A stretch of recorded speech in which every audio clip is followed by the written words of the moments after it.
about them Gators? Another blue chip stock for the boys. Ladies and gentlemen, after the big W last night, it's the number 11 team in the country in Tennessee. Blue chip Billy wasn't done. On a blue chip stock like Kodak. He's out here still working. In the words of Dan Mullen. We're in the season right now. We'll do recruiting after the season, and when it gets this recruiting time, we can talk about recruiting.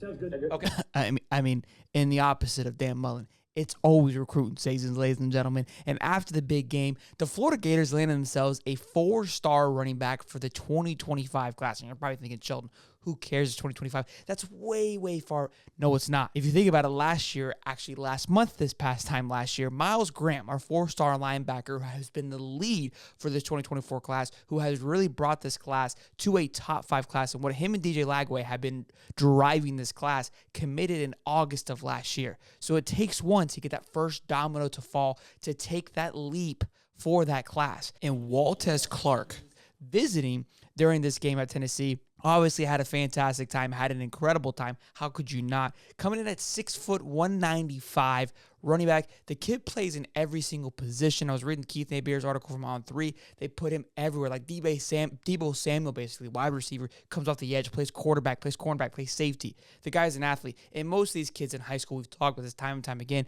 when they're an absolute dog. He's got that Gator in him. That's what I would tell you. Or a stud.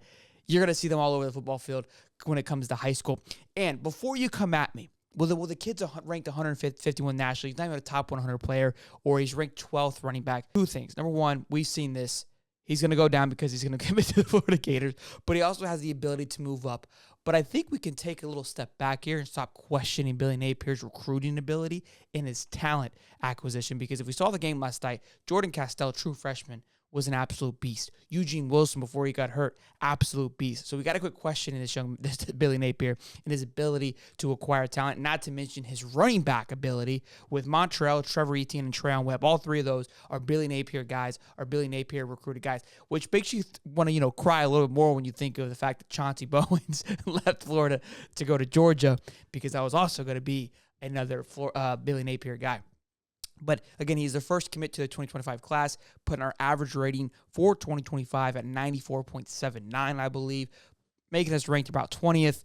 Again, it's still extremely early. Most schools have 2 to 3 commits. Georgia, I believe, has 4 or 5 already for 2025. So for those, again, that thinking that it's too soon, this is where the elite schools are doing. They are getting ahead of the ball game. You have to continue to stay in that rotation and stay on top of the ball, because the sooner you get these guys committed, the sooner they're in rotation, the more ability you have and the more time you have later on in that recruiting cycle to go after bigger fish, right? Because right now, look where we're sitting now for 2024. Top 3, we've got 4 spots left. We're picking and choosing now and more precise on how do we want to complete this class versus trying to scramble at the end, which we were doing years prior, and competing with everybody else. And think about last night. Everyone that was committed, all 21 guys, I think just about all 21 guys were at the game together last night, building their brotherhood and helping recruit for the 2025 class. How massive is that? And now there's a kid who was from 2025 who just committed, who was probably going to be talking to those guys like, guys, we have to come here. Look how incredible it is, and look at the dogs that were playing out there. Freshmen were playing and being impactful. It took down a number 11 football team. He's putting you in places to win. And now the defense is ranked top 11 I think top 10 in the country under little baby Kirby and Austin Armstrong. How could you not want to come play for Florida right now? Look, boys, it's been a long time coming. Things are starting to turn the leaf over a little bit. Last night in the swamp while we were there, while I was there, it felt like things were coming back. It hasn't been that loud in quite some time. Obviously I wasn't there. I didn't go to during the games during the 06 era. But there's a lot of rumblings that I could have felt like that back in the 06-08 era. It was impressive. And for the fact to have all those recruits there, my goodness.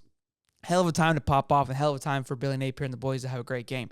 But again, guys, make sure you guys like, subscribe. I saw a lot of you guys asking, why is Billy tweeting out the sunglasses? Even he was a little delayed because of the big night last night, probably celebrating, having himself a little, little boozy. So he tweeted out today. I think some people were kind of confused. Like, did we get another one? Was it for Wardell? Some people didn't even hear about it because it got dropped and it was kind of just went by the wayside. So wanted to let you guys know. Hope you guys enjoyed the video. Smash the like button. Subscribe. On the way to 17,000 subs. See you guys in the next one. Peace.